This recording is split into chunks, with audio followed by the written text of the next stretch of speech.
Transaksi kurir antar aja melesat tinggi. Pendapatan perusahaan tahun 2021 meningkat 66% dibandingkan dengan tahun 2020.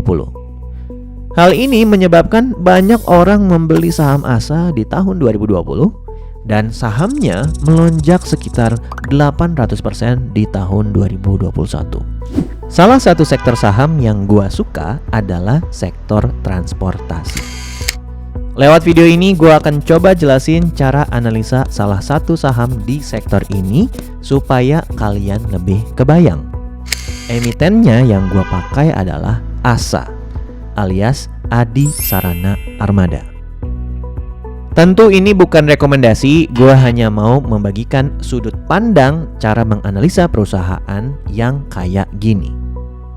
Dengan harapan teman-teman bisa menganalisa saham yang lain di sektor transportasi. Biasanya gue akan langsung cek laporan paparan publik perusahaan yang kalian bisa buka di link ini. Kemudian ketik ASA Public, lalu klik yang lampiran 2. Kenapa gue langsung ke sini? Karena enak, ada gambarnya. Singkat cerita, di halaman 5 kita bisa lihat bahwa perusahaan ini memiliki 3 pilar utama, yaitu penyewaan kendaraan, yang kedua logistik, dan terakhir penjualan kendaraan bekas. Kita bahas satu persatu. Pertama, penyewaan kendaraan. Kalau kita lihat di website perusahaan mereka, terlihat jelas bahwa ASA usahanya adalah minjemin mobil ke perusahaan-perusahaan untuk antar jemput karyawannya. Selain sewa mobil, mereka juga sewain jasa supirnya. Lengkap. Per April tahun 2025, jumlah armada mereka ada sekitar 30.000 mobil. Banyak banget. Dari situlah ASA mendapatkan uang. Sejauh ini masih kebayang ya bentuk usaha mereka. Kedua, bisnis logistik. Di sini ada nggak yang tahu Antar Aja? Nah, Antar Aja berada di bawah PT Tri Adi Bersama, yang mana PT ini dimiliki 49,5% oleh ASA. Sisanya dimiliki oleh pihak lain, yang bisa kita lihat di pie chart berikut ini. Antar Aja ini pendorong bisnis logistiknya ASA karena sempat ngebum tahun 2021 karena pandemi. Semua orang kan nggak bisa keluar rumah tuh. Tapi untuk kurir seperti Antar Aja justru banjir pesanan. Meskipun pandemi udah selesai, namun bisnisnya masih berjalan dengan sangat baik, bahkan hingga saat ini. Nanti yang ini kita bahas lebih lanjut. Yang penting kita sama-sama kebayang dulu ya bentuk usaha Antar Ajanya gimana. Ketiga, bisnis penjualan kendaraan bekas. Harusnya teman-teman lebih kebayang lagi karena ini sudah sangat jelas ya. Jual mobil bekas. Karena ASA juga punya banyak sekali armada, tentu ini adalah bisnis yang sangat bisa mereka lakukan. Mungkin di sini kalian pernah lihat ada outlet Caroline.id. Nah, itu usaha si ASA juga. Bukan cuma jualan mobil bekas aja, tapi mereka juga memfasilitasi jasa lelang mobil bekas lewat JBA Indonesia. Seperti peribahasa, sekali mendayung, 2-3 pulau terlampaui. Nah, dari dulu yang menopang kinerja perusahaan ASA adalah bisnis penyewaan kendaraan. Konsepnya cukup sederhana, mereka punya armada, mereka sewakan dalam durasi panjang atau pendek ke perusahaan atau perorangan, lalu kemudian ASA dapat uang dari kegiatan tersebut. Kalau kita lihat di laporan keuangan terakhir perusahaan Q3 tahun 2025, total pendapatan dari segmen usaha ini adalah 1,554 triliun rupiah. Wow, gede juga ya. Dengan laba dari kegiatan operasi itu adalah 247 miliar rupiah. Keren juga ya, 9 bulan pertama tahun 2025 bisa dapat segitu? Kalau data ini kita setahunkan, mungkin pendapatan Asa dari bisnis penyewaan kendaraan dan supir ini bisa sekitar 2 triliun rupiah. Gede banget. Dengan kisaran laba operasi sekitar 330 miliar rupiah. Karena jumlah armadanya ada sekitar 30.000, berarti satu mobil berkontribusi ke laba operasi perusahaan sekitar 11 juta rupiah. Lumayan. Di segmen usaha kedua yaitu logistik, ternyata memang bukan cuma antar aja yang ada di dalam sana.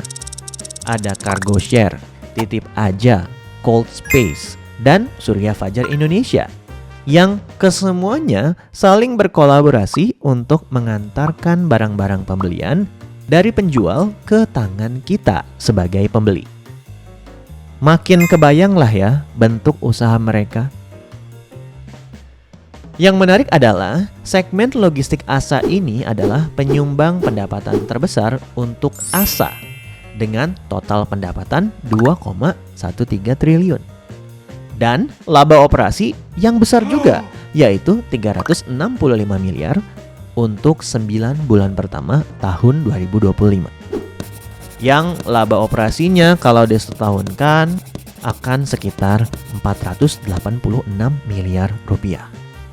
Menariknya, direksi perusahaan juga bilang bahwa jika berbicara mengenai pendorong pertumbuhan atau engine growth untuk tahun 2025 dan 2 tahun ke depan, kami proyeksikan akan datang dari sektor logistik. Nah, berarti kita mesti liatin nih dengan baik sektor logistik itu. Oke, kita lanjut dulu. Di segmen usaha ketiga ada penjualan kendaraan bekas. Pencatatan dalam laporan keuangan Asa untuk segmen ketiga ini ternyata dipecah menjadi 2 bagian.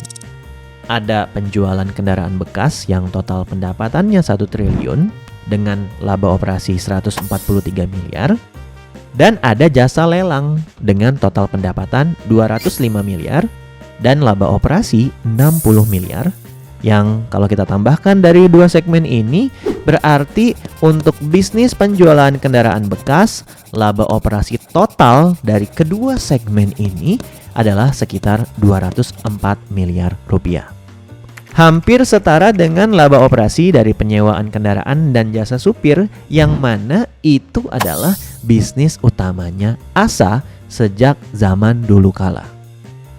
Ingat ya, penjualan kendaraan bekas lewat Caroline.id dan jasa lelang lewat JBA Indonesia. Lalu pertanyaannya adalah, bisnis mana yang penting yang bisa kita perhatikan? Tentu semuanya penting. Kita harus memahami bahwa bisnis Asa saling berhubungan satu sama lain. Karena mereka punya 30.000 armada dan tiap tahun harus ada yang diperbaharui untuk peremajaan armadanya, mereka jadi punya usaha jual kendaraan bekas dan jasa lelang. Semata-mata untuk sekalian bantu jual armada mereka sendiri. Ya nggak?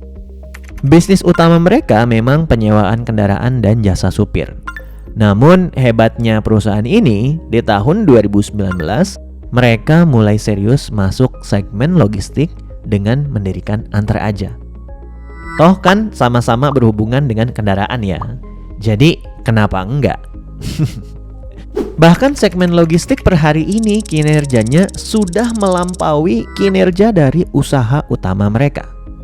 Keren ya? Namun semua itu tidak berjalan mulus. Kenapa? Karena bisnis logistik Asa ini masih mencatatkan kerugian sampai dengan akhir tahun 2023. Antar Aja udah ada dalam bisnis Asa sejak tahun 2019. Yang sayangnya kemudian terjadi pandemi COVID di Indonesia tahun 2020. Saat pandemi semua bisnis nyaris tutup, namun Antar Aja justru bersinar karena memang semua orang membutuhkan jasa kurir saat pandemi. Transaksi kurir Antar Aja melesat tinggi. Pendapatan perusahaan tahun 2021 meningkat 66% dibandingkan dengan tahun 2020. Hal ini menyebabkan banyak orang membeli saham ASA di tahun 2020 dan sahamnya melonjak sekitar 800% di tahun 2021. Menariknya, nggak lama kemudian sahamnya drop lebih dari 80% karena satu hal penting. Karena ternyata bisnis antar aja masih merugi. Pendapatan perusahaan memang meningkat pesat. Namun kalau tidak didukung dengan laba bersih, artinya sama aja bohong. Karena buat apa berbisnis tapi tidak menghasilkan laba? Ini kan bukan kegiatan amal. Fast forward ke tahun 2024, ternyata kondisi antar aja sudah membaik. Bahkan sudah mencatatkan keuntungan. Jangan lupa juga direksinya bilang engine growth kita untuk tahun 2025 dan 2 tahun ke depan datangnya dari sektor logistik. Mari kita kenalan dikit dengan sektor logistiknya ASA. Saat pandemi, ASA dengan antar ajanya main di daerah last mile. Alias kurirnya anterin barang dari lokasi penjual ke kita sebagai pembeli. Kita sebagai pelanggan tentu akan milih jasa kurir yang paling murah tanpa peduli dengan merek kurirnya. Ya nggak sih? Makanya ketika pandemi itu bisnis antar aja memang bersinar, namun sulit sekali menghasilkan laba bersih. Permainan berubah ketika sejak tahun 2022 ASA mulai mengembangkan bisnis yang main di first mile dan second mile dengan usahanya yang namanya cargo share. Bukan lagi perang harga di last mile aja, tapi ASA main dengan nyaman nganterin barang dari pabrik ke gudang penyortiran pertama alias first mile dan nganterin barang dari gudang penyortiran pertama ke gudang lainnya alias mid mile. Lalu terakhir ASA dengan antar ajanya tetap ada bisnis last mile yang nganterin produk sampai ke tangan kita selaku pembeli. Perang harga di first mile dan mid mile tidak seintens yang terjadi di last mile. Hal itulah yang menyebabkan bisnis logistik daripada ASA kondisinya sudah jauh lebih baik di tahun 2024 dan 2025 ini. Pertanyaannya adalah, apakah sahamnya ASA saat ini sudah menarik? Dari penjelasan gua sebelumnya, menurut gua ASA adalah perusahaan yang menarik dengan bisnis yang juga sangat dapat dipahami. Tentu sebelum kita melakukan pembelian saham, kita wajib bisa baca laporan keuangan. Supaya apa? Supaya kita bisa jawab 3 pertanyaan utama di pasar modal. 1. Beli saham apa? 2. Beli di harga berapa? 3. Jual di harga berapa? Kan intinya 3 pertanyaan itu aja, ya nggak? Kalau lo tertarik dengan pembahasan laporan keuangan ASA yang paling baru dan tertarik untuk mendengarkan opini-opini gua terkait perusahaan ASA ini, apakah menurut gua layak beli? Atau masih harus menunggu lagi? Atau kapan perusahaan ini layak untuk dijual? Mungkin lu cocok untuk dengerin gua ngoceh di membership saham dari nol. Di video part 2 cara analisa saham ASA ini akan gua detilin lagi pembahasan laporan keuangan dari perusahaan ASA. Selain itu ada lebih dari 102 video khusus member yang bisa lu tonton juga di tier teman berdiskusi yang harganya cuma Rp1.333 per hari. Masih mahalan biaya parkir kalian setiap harinya. Sampai jumpa di part 2 dan pesan gua tetap dari dulu, jangan malu untuk belajar saham dari nol.